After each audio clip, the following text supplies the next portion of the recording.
ces résultats, je reçois Bruno Bernard. Bonjour, merci d'être avec nous. Vous êtes membre du Parti Les Républicains, vous êtes directeur adjoint de cabinet à la mairie du 9e arrondissement ici à Paris. D'abord, est-ce qu'on peut parler de contre-performance pour le bloc de droite, donc Les Républicains, UDI et Modem ? Non, je pense qu'on peut parler d'un effondrement du Parti socialiste qui quand même est au pouvoir dans les régions depuis 2010 au minimum et dans certaines régions, notamment l'Île-de-France depuis 1998, au pouvoir national depuis 2012. Donc ce sont eux d'abord les comptables et les responsables de ce résultat. Après, pour les Républicains... Vous ne prenez aucune part de responsabilité dans cette percée du Front National ? Alors on en prend... ce qu'on peut prendre effectivement à partir du fait où on a gouverné pendant 10 ans auparavant, ça c'était mon deuxième point. Les Républicains se reconstruisent, avec Nicolas Sarkozy, avec Bruno Le Maire, avec toutes les têtes de liste qui ont fait campagne.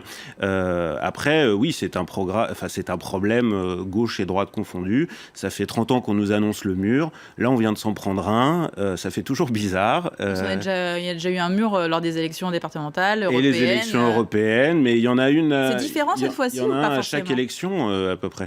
Là où c'est différent, c'est qu'il y a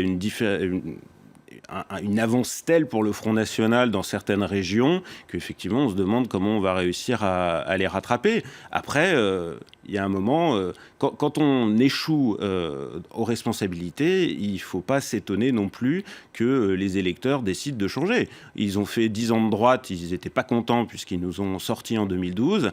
Ils sont en train de faire 5 ans de gauche au pouvoir et visiblement ça ne fonctionne pas non plus.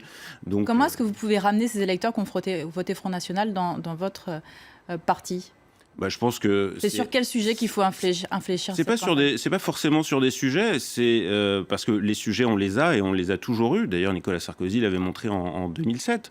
Ce qu'il faut, c'est la clarté déjà politique. C'est pour ça que ne pas faire de front républicain avec le Parti socialiste me paraît juste une réponse logique, puisqu'on ne peut pas combattre le Parti socialiste matin, midi et soir et tout d'un coup décider de fusionner ou de se retirer à son profit. On perdrait toute crédibilité.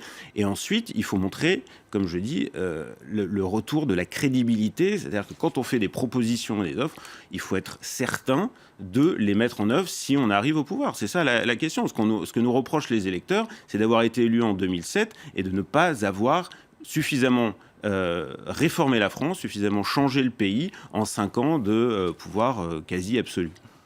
Vous évoquez cette stratégie de l'entre-deux tours, on va beaucoup en parler forcément cette semaine. Du côté du Parti des Républicains, dans votre parti, Nicolas Sarkozy a donc défini sa stratégie hier soir dans les régions où le Front National a une chance de l'emporter.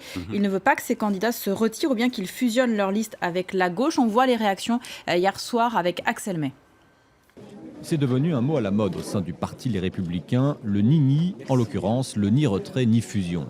Autrement dit, pour le président du parti Nicolas Sarkozy, pas question de retirer ses candidats, même lorsqu'ils ne seront pas en mesure de gagner dimanche prochain. Pas question non plus de fusionner avec les listes de gauche pour créer une sorte de barrage anti-FN, comme l'avait suggéré le Premier ministre socialiste Manuel Valls. Avec cette phrase, elle aussi devenue à la mode, la fusion, c'est la confusion. J'appelle tous les Français à se mobiliser en faveur de la seule alternance crédible, celle incarnée par les candidats des Républicains et du Centre. Un bureau politique doit valider ce ni-ni soutenu par Nicolas Sarkozy, mais il est critiqué au sein même du parti. L'ancien Premier ministre Alain Juppé, par exemple, ne partage pas ce point de vue. Le maire de Bordeaux avait prévu de ne pas se rendre au bureau politique. Il va finalement y faire entendre sa voix. Discussion houleuse en perspective. Je le répète, le moment venu, nous allons devoir réfléchir à la bonne façon de reprendre le combat pour le gagner. La stratégie du ni fusion ni retrait est aussi contestée par les alliés centristes. Ils demandent que partout le Front National est susceptible de gagner. Les listes arrivées en 3e position se retirent, et ce, quelle que soit leur couleur politique.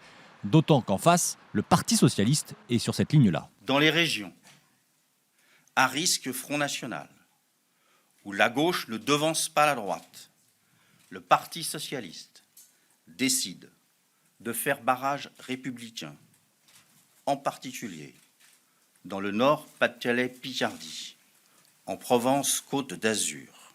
À noter toutefois que dans l'Est, dans la région Alsace-Lorraine-Champagne-Ardenne, le candidat socialiste, pourtant arrivé 3e, fait de la résistance et ne veut pour l'instant pas se retirer. Bruno Bernard, vous pensez que Nicolas Sarkozy pourra convaincre ce matin tous les membres du bureau politique des Républicains d'adopter cette ligne, non ni fusion ni retrait?